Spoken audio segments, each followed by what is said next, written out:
Cookery சேனலை பார்த்து யார் வேணாலும் சமையல் பண்ணலாம். ஆனா சுவையான சமையல் பண்றது எப்படி? நான் இதயம் நல்லெண்ணெயில சமையல் பண்றேன். ஆஹா ஓஹோன்னு பாராட்டுறாங்க. நீங்களும் இதயம் நல்லெண்ணெயில சமையல் பண்ணுங்க, பாராட்ட வாங்குங்க. தினம் தோறும் வாங்குவே இதயம் இதயம். ஐயப்ப பெருமானுடைய பக்தர்கள், மேடைக்கு முன்புறத்தில் இருக்கக்கூடிய ஐயப்ப பெருமானுடைய பக்தர்கள் எல்லோருடைய பாதத்தை தொட்டு வணங்கி என்னுடைய வணக்கத்தை தெரிவித்துக் கொள்கிறேன். அன்பு சொந்தங்களே, ஐயப்பனுக்கு எப்பொழுதெல்லாம் ஒரு பிரச்சனை வருகின்றதோ அப்பொழுதெல்லாம் ஐயப்பனுடைய பக்தர்கள் ஒன்றாக திரண்டு வெகுண்டெழுத்து அவருக்காக எப்பொழுதும் கேரளத்தில் நின்று கொண்டிருக்கின்றார். 2018-19 ஐயப்ப பெருமகனுக்கு ஒரு பிரச்சனை வந்த பொழுது எப்படி கேரள மாநிலமே ஒன்றாக வெகுண்டெழுந்து நின்றார்களோ அதே போன்ற ஒரு உணர்ச்சியை, ஒரு எழுச்சியை இப்பொழுது இந்த மண்ணிலே பார்க்க முடிகிறது. இந்த பந்தல மண்ணில இன்னைக்கு இங்கே உணர்ச்சியோடு வந்திருக்கக்கூடிய ஒருவரும் கூட சனாதன தர்மம் என்கின்ற இந்த பாரம்பரியத்தை, ஆண்டாண்டு காலமாக நம்மை வழிநடத்தக்கூடிய தர்மத்தை பாதுகாக்க வேண்டும் என்கின்ற ஒற்றை கருத்தில் இங்கே வந்திருக்கின்றோம். மேடையின் மீது இருக்கக்கூடிய முக்கியமானவர்கள், நம்மை வழிநடத்தக்கூடியவர்கள், தர்மத்தினுடைய துறவிகள், ஆன்மீகவாதிகள், அரசியல் கட்சியை சார்ந்தவர்கள், இந்த நிகழ்வை நடத்தி கொண்டிருப்பவர்கள் எல்லோருக்கும் வேறு வேறு பெயர் இருந்தாலும் கூட இன்னைக்கு மேடையின் மீது எல்லோரும் ஐயப்பனுடைய பக்தர்களாக அமர்ந்திருக்கின்றார்கள். என்னுடைய பெயரையும் ஐயப்ப பக்தன் என்று சொல்லி எல்லோருடைய பெயரையும் சொன்னதாக நான் கருதுகின்றேன். அதே போல முன்புறத்தில் இருக்கக்கூடியவர்கள் கூட இன்றைக்கு ஐயப்பனுடைய பக்தர்களாக வந்திருக்கிறார். 1200 ஆண்டுகளுக்கு முன்பு பந்தளத்துல இங்க இருக்கக்கூடிய ராஜ குடும்பம் உருவாகி பந்தல மகாராஜா உருவான பொழுது நமக்கு தெரியும், பாண்டிய மன்னனுடைய வழித்தோன்றலாக பந்தளத்தினுடைய ராஜாக்கள் இங்கு வந்தார். இன்னைக்கு நாம நமக்குள்ள ஒரு கோடை போட்டு நான் தமிழன், மலையாளி அப்படின்னு பிரிச்சு வைக்கிறோம். 1200 ஆண்டுகளுக்கு முன்பு நமக்குள்ள அந்த கோடு கிடையாது. எல்லோருமே தர்மத்தை பின்பற்றக்கூடிய மக்களாகத்தான் வந்தோம். ஆனால் இன்னைக்கு நான் இங்கு ஒரு தமிழனாக வரவில்லை, ஒரு சனாதன தர்மத்தை பாதுகாக்கக்கூடிய உங்களை போன்ற ஆயிரக்கணக்கான சிப்பந்திகளில் ஒரு மனிதனாக நான் இங்கே வந்து நின்று கொண்டிருக்கின்றேன். அன்பு சொந்தங்கள், 20ஆம் தேதி செப்டம்பர் ஒரு ஆச்சரியமான விஷயத்தை நாம் எல்லோருமே பார்த்தோம். குளோபல் ஐயப்பா கான்பரன்ஸ் என்கின்ற பெயரில் அனைத்துலக ஐயப்பன் பக்தர்களை ஒருங்கிணைத்து இங்கே கேரள மாநிலத்தினுடைய கம்யூனிஸ்ட் அரசு ஒரு விழாவை ஏற்பாடு செய்திருந்தார். இதில் ரொம்ப ஆச்சரியமான விஷயம், இந்த விழாவிற்கு முக்கிய விருந்தினராக யாரை அழைத்தார்கள் என்பதுதான் முக்கியம். தமிழகத்தினுடைய முதலமைச்சராக இப்ப இருக்கக்கூடியவர், சனாதன தர்மத்தை வேரோடு அறுக்க வேண்டும் என்று நினைக்கக்கூடியவர், எங்களுடைய முதலமைச்சர் திரு மு க ஸ்டாலின் அவருடைய மகன் உதயநிதி ஸ்டாலின் சனாதன தர்மம் என்பது டெங்கு, மஸ்கிட்டோ, கொசுவை போன்றது, அதை ஒழித்தளிக்க வேண்டும் என்று சென்னையில 2 ஆண்டுகளுக்கு முன்பு ஒரு நிகழ்வு நடத்தியவர். அதுல திரு மு க ஸ்டாலின் அவர்களை இந்த நிகழ்வுக்கு முக்கிய விருந்தினராக கேரள மாநிலத்தினுடைய முதலமைச்சர் பினராயி விஜயன் அவர்கள் இங்க வாங்கன்னு கூப்பிடும் பொழுதே நமக்கு தெரியும், இது ஐயப்பனுக்காக போடப்படக்கூடிய ஒரு நிகழ்வு கிடையாது, மக்களை ஏமாற்றி அரசியல்ல ஓட்டை வாங்குவதற்காக ஒரு நிகழ்வு இங்க போடுறாங்க என்பது தெல்ல தெளிவாக நமக்கு தெரியும். ஐயப்பனை பொறுத்தவரை நமக்கு தெரியும், நைஸ்திக் பிரம்மச்சாரி என்று சொல்வோம். எப்பொழுதும் எல்லா நிலையிலும் ஒரு பிரம்மச்சாரியாக இருக்கக்கூடிய குழந்தை ஐயப்பனை பார்ப்பதற்கு ஆண்டாண்டு காலம் கோடிக்கணக்கான மக்கள் இங்க வர்றாங்க. இந்த நைஸ்திக் பிரம்மச்சாரியை பொறுத்தவரை அவரை பாதுகாக்க வேண்டிய கடமை நமக்கு இருந்தாலும் கூட அவர் எப்பொழுதும் குழந்தை முகத்தோடு, இன்முகத்தோடு இங்கிருந்து சபரிமலையில பக்தர்களுக்கு ஆண்டாண்டு காலமாக செய்தியை சொல்றாங்க. ஆனா திரு ஸ்டாலின் அவர்களையும் திரு பினராயி விஜயன் அவர்களையும் நான் அவர்களை எப்படி அழைப்பேன் என்று சொன்னால், நாஸ்திக் டிராமாச்சாரி என்றுதான் அழைப்பேன். அதாவது நாத்திகத்தை விரும்பக்கூடிய, டிராமா நடத்த வேண்டும் என்று நினைக்கக்கூடிய 2 நபர்கள் இணைந்து நாஸ்திக் டிராமாச்சாரியாக இந்த நிகழ்வை நடத்தி கொடுத்திருக்கிறார். அது அந்த நிகழ்வை பார்க்கும் பொழுது யாரும் வரவில்லை, இருக்கைகள் எல்லாம் காலியா இருந்ததுங்க. இவர்களாகவே கஷ்டப்பட்டு ஒரு கூட்டத்தை போட்டு ஐயப்பனுக்கு நாங்கள் இருக்கின்றோம் என்று சொல்லி அதன் மூலமாக இன்னும் தங்களுடைய பெயருக்கு களங்கத்தை ஏற்படுத்திக் கொண்டிருக்கின்றார்கள் என்று சொந்தங்கள். இது நாம் கேட்கக்கூடிய ஒரே ஒரு கேள்வி, 2018-19 காவல்துறையை வைத்து ஐயப்ப பக்தர்களை அடித்து உதைத்து உச்சநீதிமன்றம் ஒரு தீர்ப்பு கொடுத்த பிறகு அதை முழுமையாக இப்படித்தான் கண்டிப்போடதை கண்டிப்பாக நான் நடைமுறைப்படுத்துவேன் என்று பொங்கி எழுந்த திரு விஜயன் அவர்களுக்கு ஐயப்பனை பற்றி ஒரு மாநாடு நடத்துவதற்கு என்ன உரிமை இருக்கிறது என்பதால் அடிப்படையான ஐயப்ப பக்தர்கள் கேட்கக்கூடிய ஒரு கேள்வி. மாநாடு நடத்துவதற்கு உங்களுக்கு என்ன உரிமை இருக்கு? திராவிட முன்னேற்ற கழகம் எதற்கு மு.க. ஸ்டாலின் ஐயா கூப்பிட்டாங்களோ தமிழகத்துல கடந்த ஆண்டு, நீங்க இந்த டிராமா நம்ப மாட்டீங்க, கடந்த ஆண்டு தமிழகத்துல குளோபல் முருகா கான்பரன்ஸ் டிஎம்கே நடத்துறாங்க பழனியில். ஏன்னா பக்கத்துல ஒரு திருடன் இருக்கும் பொழுது திருடனை பார்த்து ஒரு திருடன் வேகமாக கற்றுக்கொள்வான், ஒரு திருடனை பார்த்து ஈஸியா கற்றுக்குவான். தமிழகத்துல சனாதன தர்மம் வேண்டாம் என்று நினைக்கக்கூடிய டிஎம்கே திராவிட முன்னேற்ற கழகம் குளோபல் முருகா கான்பரன்ஸ் பழனியில போனாள். இந்த கேரளத்துல கம்யூனிஸ்ட் அவர்களை பார்த்து இங்க குளோபல் ஐயப்பா கான்பரன்ஸ் இருக்கு. இருவரும் கடவுளை பற்றி பேசுவதற்கு அடிப்படையில எந்த ஒரு தகுதியும் இல்லாதவர்கள் என்று சொன்னாங்க.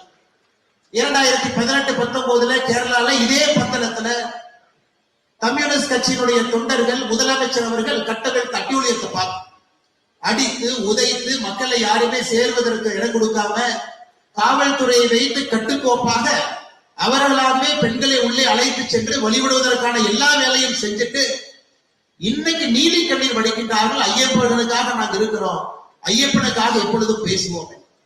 இதுல ஆச்சரியம் என்னன்னா, கடவுளே இல்லை என்று சொல்லக்கூடியவர், கடவுளை நம்பாத திரு விஜயன் அவர்கள் மேடைக்கு வந்து பகவத்கீதையை பத்தி நமக்கு பாடம் எடுக்கிறார். ஆச்சரியம். ஒரு அப்பதான் நினைச்சேன், கேரளால கம்யூனிஸ்ட்காரங்கெல்லாம் நீங்க பகவத்கீதையை படிக்க ஆரம்பிச்சாங்கன்னா என்ன ஆகும் யோசிச்சு பாருங்க. பகவத்கீதையை படிச்சுட்டு அதிலும் 12வது சாப்டர் படிச்சுட்டு சொல்றார், அத்விஷ்ட சர்வ பூதானா மைத்ர கருணா ஈவாச்சான்னு நம்ம பாருங்க. என்ன சொல்றாருங்க? அதாவது ஒரு பக்தன் எப்படி இருக்க வேண்டும் என்று விஜயன் அவர்கள் நமக்கு பாடம் எடுக்கிறார். அந்த மாதிரி பக்தனா இருக்கேன்னு கடவுளை நம்பாத விஜயன். ஆனா பிரச்சனை என்னன்னாங்க, அவர் 12வது சாப்டருக்கு மேல அவர் படிக்கல. திரு விஜயன் அவர்களுக்கு நான் பகவத்கீதையிலிருந்து இன்னொன்று நான் சொல்றேன். 12வது சாப்டரை தாண்டி இன்னும் கொஞ்சம் முன்னாடி போங்க, 13வது சாப்டர், 14, 15, 16வது சாப்டர் போனீங்கன்னா 21வது வரிய திரு விஜயன் அவர்கள் மறுபடியும் இன்னைக்கு பகவத்கீதை எடுத்து படிக்கணும். திருவிதாம் நரகஸ்யதாம் துவாரம் நாசனாம் ஆத்மனஹ காம குரோதா சதலோபாஸ் தஸ்மத் அத்ரயம் தியாக. இதையும் படிக்கணும். இதுல என்ன சொல்லுதுன்னா, ஒரு மனிதன் நரகத்திற்கு போக வேண்டும் என்றால் 3 வழிதான் இருக்கு. Lust, anger, greed. காமம் நரகத்துக்கு வேகமா கூட்டிட்டு போயிடும், பேராசை நரகத்துக்கு வேகமா கூட்டிட்டு போயிடும், கோபம் நரகத்துக்கு வேகமா கூட்டிட்டு போயிடும். இந்த 3ம் இருப்பது இன்னைக்கு கேரள கம்யூனிஸ்ட் அரசுகிட்ட திரு விஜயன் அவர்கிட்ட இருக்கு. அதனால 12வது சாப்டரோட நிறுத்தாம அப்படியே 16வது சாப்டர் படிச்சீங்கன்னா உங்களுக்கே பகவத்கீதையில சொல்லியிருக்கக்கூடிய புத்திமதி தெரியும். அதை தாண்டி நம்முடைய தமிழ் மண்ணில ஐயன் திருவள்ளுவர் திருக்குறள் எழுதியிருக்கார். கொலை மேற்கொண்டாரு கொடிதே அலை மேற்கொண்டு அல்லவை செய்தொழுகும் வேந்து.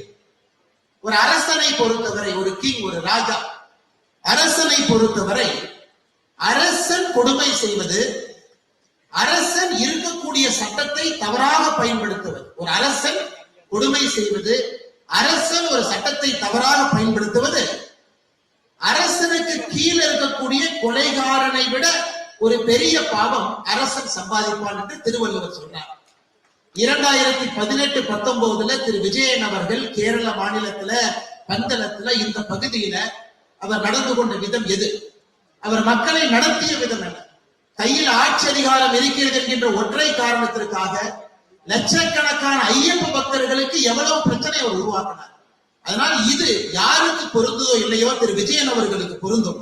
கொலை மேற்கொண்டாரின் கொடிதே அலை மேற்கொண்டு அல்லவை செய்தொழுகும் வேந்து. அரசன் செய்யக்கூடிய தவறுகளை விஜயன் அவர்கள் 2018-19 செஞ்சிருக்கிறாங்க. அதனால தயவு செஞ்சு பகவத்கீதை பாடத்தை எங்களுக்கு எடுக்காதீங்க. கண்ணாடியை பார்த்து நீங்களே உங்களுக்கு சொன்னீங்க எப்படி அரசனாக வாழ வேண்டும், எப்படி மனிதர்களை மனிதர்களாக இங்கே மதிக்க வேண்டும். அன்பு சொந்தங்களே, இதையெல்லாம் தாண்டி இன்னொரு படி முன்னாடி போனோம். திரு விஜயன் அவர்கள் ஓணம் பண்டிகைய அரசு அலுவலர்களை யாராச்சும் கொண்டாடினா அது ஆன்டி ஹிந்து, அவங்க கொண்டாடக்கூடாது. அவருடைய பிடபிள்யூ மினிஸ்டர் சுதாகரன் அவங்க சொல்றாங்க, இந்த நிலவிளக்கு ட்ரெடிஷனல் லேம்ப் இதெல்லாம் நாம் நடத்துறதே அரசு நிகழ்ச்சியில நடத்தாதீங்க.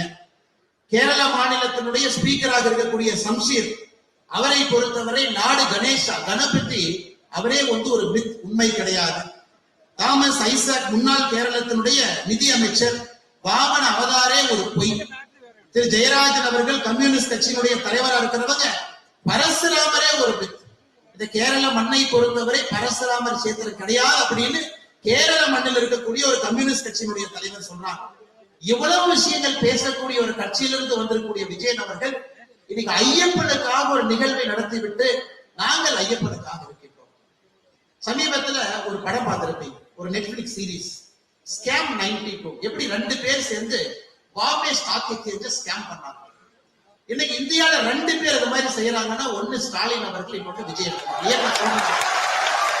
தமிழகத்துல நம்முடைய தமிழ்நாட்டுல இந்து கோவில்களை TNHRNC நிர்வாகம் செய்யறாங்க, ஒரு அரசு நிர்வாகம் செய்யறாங்க.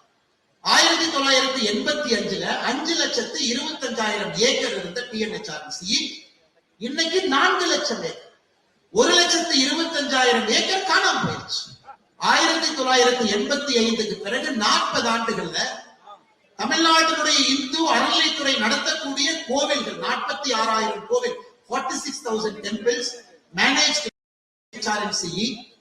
In 1985, TNHRNC had 5,25,000 acres.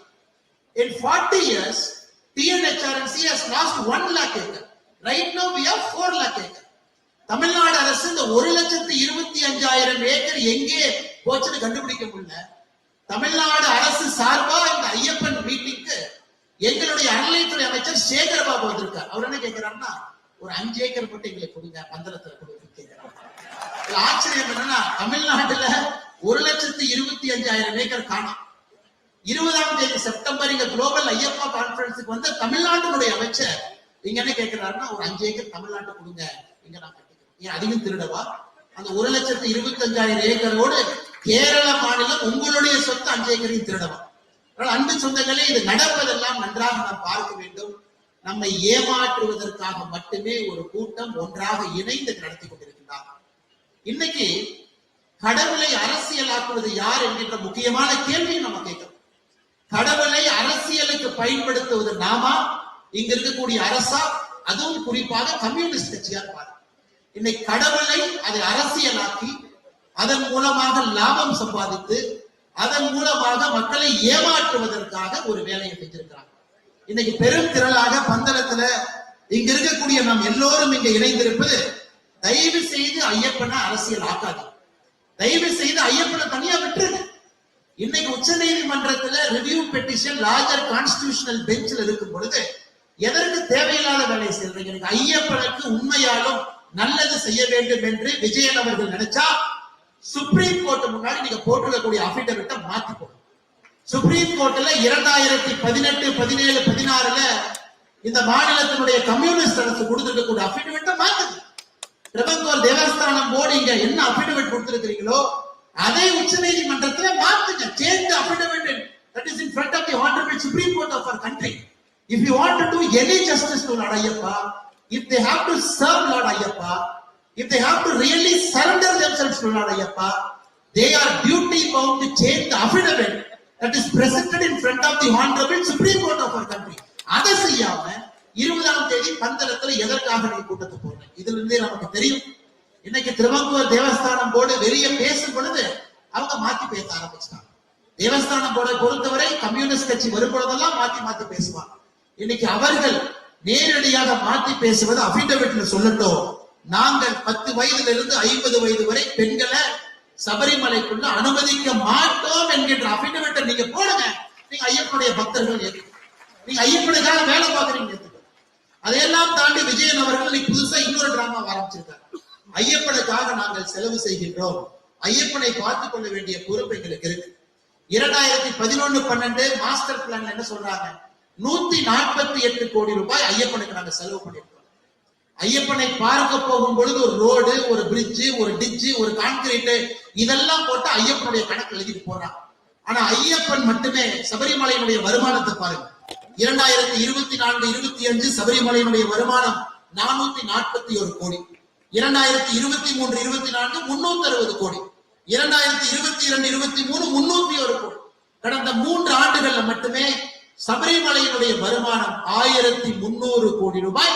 சபரிமலையினுடைய வருமானம் 100 கோடி ரூபாய்க்கு ரோட்டை போட்டுட்டு கோயில் உண்டியில் இருக்கக்கூடிய பணத்தை எப்படி தமிழகத்துல திராவிட முன்னேற்ற கழகத்தினுடைய அரசு திருடுறாங்களோ அதே வேலையை செய்வதற்காக விஜயன் அவங்க இறக்கிறாங்க. அதோடு நிறுத்தல, 1000 கோடி ரூபாய் நாங்க ஐயப்பனுக்கு செலவு செய்வோம். நீங்க நல்லா யோசிச்சு பாருங்க. தமிழ்நாட்டில் 2021 திமுக தன்னுடைய தேர்தல் அறிக்கை election manifesto DMK government in 2021 said when we come to power we will spend 1000 crore for renovation of Hindu temple. Till now they haven't even spent 100 crore after 4 years in power. அங்க 1000 கோடி, இங்கே அதே 1000 கோடி விஜய் சொன்னார். அங்க global முருகா conference, இங்க global Ayyappa conference. எப்படி 2 திருடர்கள், ஒருத்தர் பிக் பாக்கெட்ல கையில இவரு, இன்னொரு பிக் பாக்கெட்ல அவரு, எப்படி 2 நபர்கள் சேர்ந்திருக்கின்றார்கள் என்பதை தெள்ள தெளிவாக நாம் இங்கே பார்க்க முடியும். அன்பு சொந்தங்களே, இதையெல்லாம் தாண்டி இன்னைக்கு சமீபத்துல துவாரபாலகர், நம்முடைய சபரிமலையில் இருக்கக்கூடிய துவாரபாலகர் மேல இருக்கக்கூடிய தங்கம் அது சென்னைக்கு வருது. அதை திருத்தி கொண்டு வருவதற்காக 42 கிலோ 800 கிராம் இருக்க வேண்டிய தங்கம் இன்னைக்கு அவர்கள் எடுத்து 1 மாதம் கழிச்சு வே பண்ணி பார்க்கும் பொழுது 38 கிலோ 200 கிராம் இருக்கு. அதுல 4 கிலோ 540 கிராம் அதுல காணும். உங்களால் ஐயப்பனுக்கு பக்கத்தில் இருக்கக்கூடிய துவாரபாலகனை காப்பாற்ற முடியல, அவனுடைய தங்கத்தை கண்காணிக்க முடியல, அந்த 4 கிலோ உங்க பார்த்துக்க முடியல. நீங்கள் எங்களுக்கு எப்படி ஐயப்பனை பார்த்துக் கொள்வது என்று பாடம் எடுத்துக் கொள்கிறீர்கள். ஆனால் கேரளத்தில் இருக்கக்கூடிய அன்பு சொந்தங்கள் எல்லோருக்கும் என்னுடைய அன்பான வேண்டும். நம்ம எல்லோருமே ஐயப்பனுடைய பக்தர்களாக இங்க வந்திருந்தாலும் கூட போதும் போதும் போதும் என்று சொல்லுகின்ற நிலைமையெல்லாம் தாண்டி கோபத்தில் நின்று கொண்டிருக்கின்றோம். அரசியல் மாற்றம் கட்டாயமாக வர வேண்டும். இது அரசியல் மேடை அல்ல, அரசியல் தலைவர்கள் எல்லோரும் இருக்கிறார்கள். இருந்தும் கோவில்களை நாம் காப்பாற்ற வேண்டும். கோவில்கள் அரசு பிடியிலிருந்து வெளியே கொண்டு வர வேண்டும் என்றால் கம்யூனிஸ்ட் கட்சிக்காரங்களை கோவிலிருந்து வெளியே அனுப்ப வேண்டிய நேரம் நமக்கு வந்துருச்சு. தமிழ்நாட்டில் இன்னொரு ஆச்சரியமான விஷயம், 2 வாரத்திற்கு முன்பு புதுக்கோட்டை பக்கத்துல ஒருத்தர் உண்டியல் தூக்கிட்டு போயிட்டு இருக்கார். புதுக்கோட்டை பக்கத்துல ரோட்ல இருக்கிற மக்கள் குடிச்சாங்க, எங்கனே உண்டியல் எடுத்துட்டு போறீங்க? இல்லைங்க, கோயில் உண்டியல் எடுத்துட்டு போறோம். போலீஸ் ஸ்டேஷன்ல கொண்டு போய் உட்கார வச்சுட்டு FIR பதிவு பண்ண பாக்குறாங்க. அப்பதான் அவர்களுக்கு தெரியுது, அந்த கோவில்ல உண்டியல் வச்சதே ஒரு திமுக காலம் தான். 10 வருஷமா உண்டியல் வச்சு வர்ற பணத்தை சைன் எடுத்துட்டு. இந்த மாதிரி இந்தியா முழுவதும், குறிப்பாக தமிழகத்துல, கேரளத்துல பல இடத்துல அநியாயம் பண்ணிட்டு இருக்கிறாங்க. அதை எல்லாம் தட்டி கேட்க வேண்டிய கடமை நம்முடையது. அதற்கு ஒரு அரசியல் மாற்றத்தை நீங்கள் கொண்டு வர வேண்டும். நிச்சயமாக நீங்கள் பயன்படுத்த வேண்டும் என்கின்ற அன்பான வேண்டுகோளை வைக்கிறேன். அதை தாண்டி இன்னைக்கு விஜய் அவங்க சொல்றாங்க, ஏதோ அரசு ஐயப்பனுக்கு பணம் கொடுக்கிறோம், நாங்க திருவங்கூர் தேவஸ்தானம் போர்டுக்கு பணம் கொடுக்கிறோம், எல்லாமே அரசு தான், நாங்க பணம் கொடுக்கறதுனால ஈக்குவாலிட்டி ஆர்டிகல் வந்தது, அதனால எல்லோரும் வர வேண்டும் என்கிற வாதத்தை வைக்கிறாங்க. நமக்கு தெரியும், இன்னைக்கு நம்முடைய அரசியலமைப்பு சட்டத்துல ஆர்டிகல் 290A இந்திய அரசியலமைப்பு சட்டத்திலே மிக வித்தியாசமான ஒரு ஆர்டிகல், ஒரு அமெண்ட்மெண்ட். இது எங்கேயுமே இல்லாத ஒரு பெருமை இந்த கேரள மண்ணுக்கு இருக்கு. ஏன்னா நம்முடைய அரசியலமைப்பு சட்டத்தை வடிவமைத்தவர்களுக்கு தெரியும், கேரளால திருவங்கூர் ஒரு பக்கம் இருக்கு, கொச்சி இருக்கு, இரண்டையும் கம்பைன் பண்ணும் பொழுது அன்னைக்கு advisor to the minister of states திரு VP மேனன் அவர்கள் தலைமையில ஒப்பந்தம் போடுறாங்க. இன்னைக்கு இதெல்லாம் நீங்க எடுத்துக்கிட்டீங்க, 2 பிரின்சிபல் ஸ்டேட்டை கம்பைன் பண்ணி எடுத்துட்டீங்க. அதனால அரசு ஒரு ஆண்டும் தேவஸ்தானத்திற்கு 51 லட்சம் பணம் கொடுக்க வேண்டும் என்று 1949 போடப்பட்ட ஒரு தீர்மானம். இதுல தமிழ்நாடும் சம்பந்தப்பட்டது. ஆச்சரியம் பாருங்க, 1956 தமிழ்நாடு கேரளா நம்முடைய பார்டரை வரையறுத்த பொழுது கேரளாவுடைய சில பகுதிகள் தமிழ்நாட்டுக்கு வரும். அன்னைக்கு 1956 கேரளா. அந்த 290A ஆர்டிகல்ல சொல்றோம், எந்த பகுதியெல்லாம் தமிழ்நாட்டுக்கு வந்திருக்கோ அதற்கு தமிழ்நாடு அரசு வருஷத்துக்கு 13,50,000 கொடுக்கணும் தேவஸ்தானம் போர்டுக்கு. கேரள அரசு 46,50,000 கொடுக்கணும். So Mr. Vijayan has to understand, it is not the money that is thrown at Ayyappa. It is a constitutional obligation by the government to give money to the Travancore Devasthanam Board, not by Kerala, even by Tamil Nadu. Tamil Nadu அரசும் வருடத்திற்கு 13,50,000 ரூபாய் கொடுக்கணும். காரணம், கேரள பகுதியிலிருந்து தமிழ்நாட்டுக்குள்ள வந்திருக்கக்கூடிய கேரளத்தினுடைய பழைய நிலத்தில் இருக்கக்கூடிய கோவிலுக்கு தமிழ்நாடு அரசு கன்சாலிடேட்டட் ஃபண்ட் கொடுக்கும். இது ஒரு கான்ஸ்டிடியூஷனல் மேண்டேட். ஏன்னா இங்கிருந்த கோவில்களை பாதுகாப்பதற்காக கொடுக்கப்படுற நிதி அது அப்படியே மாத்தி கடந்த 75 ஆண்டுகள் அப்படியே இந்த கான்செப்டை மாத்தி ஏதோ அரசு பணம் கொடுப்பதால் மட்டும்தான் இங்க இருக்கக்கூடிய கோவில்கள் வாழுகின்ற என்கின்ற மாயத்தோட்டத்தை ஏற்படுத்தி அதை உச்ச நீதிமன்றம் வரைக்கும் கொண்டு போய் அதுல ஆர்டிகல் 21, 25 கொண்டு வந்து அரசு பணம் கொடுக்கறதுனால எல்லா கோவிலும் எல்லோரும் செல்லணும், குறிப்பாக பெண்கள் சபரிமலை ஐயப்பனை பார்க்க செல்ல வேண்டும் என்கின்ற வாதத்தை வைத்து இன்னைக்கு இந்த பிரச்சனை போயிட்டு இருக்கு. ஆனால் நிச்சயமாக எனக்கு நம்பிக்கை இருக்கிறது, உச்ச நீதிமன்றம் லார்ஜர் கான்ஸ்டிடியூஷனல் பெஞ்சில இதை அவங்க மறு தீர்மானம் செய்யும் பொழுது ஐயப்பனுக்காக நல்ல ஒரு முடிவு, நல்ல ஒரு தீர்ப்பு வரும் பொழுது இந்த கம்யூனிஸ்ட் அரசுடைய முகத்துல கரியை நாம் பூசத்தான் போகின்றோம், அதுவும் நடக்கத்தான் போகிறது. நம்முடைய காலத்தில் அதையும் பார்க்கணும். அதனால இந்த அற்புதமான இந்த மாநாட்டில் பங்கேற்கக்கூடிய எல்லா தலைவர்களுக்கும் இந்த நேரத்துல நாம் நெஞ்சார்ந்த பாராட்டுக்களை, வாழ்த்துக்களை தெரிவிக்கணும். காரணம் 20ஆம் தேதி அரசு நடத்திய கூட்டத்தை விட 10 மடங்கு பெரிதாக ஆன்மீகவாதிகள், பெரியவர்கள், அரசியல் கட்சிகளுடைய தலைவர்கள், சாதாரண பொதுமக்கள், ஐயப்ப பக்தர்களை எல்லோரும் கொண்டு வந்து கேரள மாநிலம் ஒரு செய்தியை சொல்லி இருக்கிறது. ஐயப்பனை தொட்டால் நாங்கள் விடமாட்டோம் என்கின்ற பெரிய செய்தியை சொல்லியிருக்கிறோம். அது 2026 தேர்தல் களத்தில் அதை எதிரொலிக்க வேண்டும் என்கின்ற ஒரு ஐயப்ப பக்தராக என்னுடைய கருத்தையும் இங்கு வைக்கின்றேன். கடைசியா திரு விஜயன் அவர்களுக்கும் கம்யூனிஸ்ட் ஆட்சி எங்களுடைய வேண்டுகோள், நீங்கள் புரிந்து கொள்ள வேண்டும், மனிதனுடைய சட்டங்கள், உங்களுடைய சட்டங்கள் ஐயப்பனுக்கு பொருந்தாது என்பதை எப்பொழுது புரிந்து கொள்ளுகின்றீர்களோ அன்னைக்கு உங்களுக்கு நல்ல புத்தி கிடைக்கும். இரண்டாவது, பகவத்கீதையை முழுசா 18 சாப்டர் படிங்க, 12 சாப்டரோட நடிக்கிறாங்க. மூன்றாவது, கேரள அரசும் தேவஸ்தானம் போர்டும் இன்னைக்கு உச்ச நீதிமன்றத்தின் முன்பு நீங்க போட்டிருக்கக்கூடிய அபிடவிட்டை மாத்தி ஐயப்பனுக்கு ஆதரவாக நீங்கள் கொடுக்கும் பொழுது ஐயப்பனுக்காக நீங்கள் இருக்கின்றீர்கள் என்கின்ற பொருள். அதுவரை எத்தனை மாநாடு நீங்கள் நடத்தினாலும் நாங்கள் நம்ப போவது கிடையாது. 2018, 19 அந்த ஆர்ப்பாட்டத்துல பங்கேற்ற எல்லோரும் மீதும் வழக்கு போடப்பட்டிருக்கிறது. அந்த வழக்கை உடனடியாக நீங்கள் கைவிட வேண்டும் என்பதும் இதன் மூலமாக சொல்லியிருக்கிறோம். நன்றாக புரிந்து கொள்ள வேண்டும், பம்பையோ பந்தளமோ இது ஒரு பிக்னிக் ஸ்பாட் கிடையாது, ஐயப்பன் வாழுகின்ற இடம். அதனால் நீங்கள் நடத்தக்கூடிய இந்த குளோபல் கான்பரன்ஸ் ஐயப்பனை உலகத்துக்கு அறிமுகப்படுத்த தேவை யாருக்கும் கிடையாது. ஐயப்பனை விட இவங்க எல்லாம் பெரிய ஆளுகளாம். ஐயப்பனை உலகத்துக்கு அறிமுகப்படுத்துவதற்காக ஒரு மாநாடு நடத்துறாங்க. இந்த இடத்தை அப்படியே விடுங்க. காட்டுக்குள் ஐயப்பன் இருப்பதுதான் அனைவருக்கும் பெருமை. தயவு செய்து அதை அசிங்கப்படுத்தாங்க. அது மட்டுமல்ல, திரு விஜயன் அவர்களுக்கு இன்னைக்கு பிராமின் சமுதாயத்தின் மீது ஏதோ ஒரு கோபம். அது நல்லா ஆழ்ந்து பார்க்கும் பொழுது அந்த கோபத்தை தொடர்ச்சியாக அதை காட்டிக் கொண்டிருக்கின்றார்கள். அதுல இருந்து அந்த பிராமின் போபியால இருந்து வேகமா வெளியே வாங்க. விஜயன் அவர்களுக்கு பாதி பிரச்சனை கேரளா முடிக்கும். கடைசியாக தமிழகத்திலிருந்து 2 அமைச்சர்கள் வந்தாங்க. பிடிஆர் அவங்க வந்தாங்க, இன்னொரு அமைச்சர் சேகர் பாபு வந்தாங்க. இவர்கள் இருவருக்கும் தலைவர் யாருன்னா பெரியார். திராவிட சித்தாந்தத்திற்கு பெரியார் தலைவர். இந்த பெரியார் 1943 செப்டம்பர் மாதம் 21ஆம் தேதி பெரியார்கிட்ட கேட்கிறாங்க, கம்யூனிசம்னா என்னன்னு கேட்கிறாங்க. அதற்கு பெரியார் அவர்கள் சொல்றாரு திருச்சியில, கம்யூனிசம்னா இனிப்பு கலந்திருக்கக்கூடிய கசப்பு மாத்திரை என்று சொல்கின்றார். Communism is nothing but a sugar coated poison pill. ஒரு இனிப்பு கலந்திருக்கக்கூடிய ஒரு பாய்சன் தான் கம்யூனிஸ்ட். இன்னைக்கு அந்த கம்யூனிஸ்ட் நடத்தக்கூடிய மாநாட்டுக்கு அந்த பெரியார் அவருடைய சித்தாந்தத்தின் வழித்தோன்றலாக வந்திருக்கக்கூடிய கட்சியிலிருந்து 2 பேர் இங்க வந்ததே 5 ஏக்கர் ஆட்டை போடத்தான் வந்தாங்க. வேற எதுக்கு அவங்க வரல. அங்க 1,25,000 ஏக்கர், கேரளாவில் 5 ஏக்கர் வருமானம். அதையெல்லாம் நீங்கள் பெரிதாக எடுத்துக்கொள்ள வேண்டாம். மற்றும் ஒரு முறை மேடையில் இருக்கக்கூடிய எல்லோரும், ஐயப்ப பக்தர்களுக்கு உணர்ச்சியோடு வந்திருக்கக்கூடிய எல்லோரும் இதே போல தொடர்ந்து கட்டுக்கோப்பாக ஐயப்பனுக்காக ஒருங்கிணைந்து நாம் நிற்போம். மாற்றம் நிச்சயமாக வரும். அரசியல் மாற்றத்தை நீங்கள் மறந்துவிடக் கூடாது. அரசியல் மாற்றமே உண்மையான சமுதாய மாற்றத்திற்கு வித்திடும். 2026 தேர்தலை நாம் பயன்படுத்தி கடவுளுக்கு எதிராக, ஐயப்பனுக்கு எதிராக இருக்கக்கூடிய கம்யூனிஸ்ட் கட்சி ஆட்சியை இங்கிருந்து தூக்கி எறிவதற்கு நாம் ஒன்றிணைவோம். அதை நீங்கள் ஐயப்ப பக்தர்களாக நிகழ்த்த காக்க வேண்டும் என்ற வேண்டுகோளை வைத்து வாய்ப்பு கொடுத்த நல்ல உள்ளங்களுக்கும், மேடையில் இருக்கக்கூடிய தலைவர்களுக்கும், சபரிமலை சம்ரட்சண சங்கமத்தில் இருக்கக்கூடிய எல்லா அண்ணன், குறிப்பாக எஸ்ஜிஆர் குமார் அவர்களுக்கும் என்னுடைய நெஞ்சார்ந்த நன்றிகளை தெரிவித்துக் கொள்கின்றேன். நன்றி, வணக்கம்.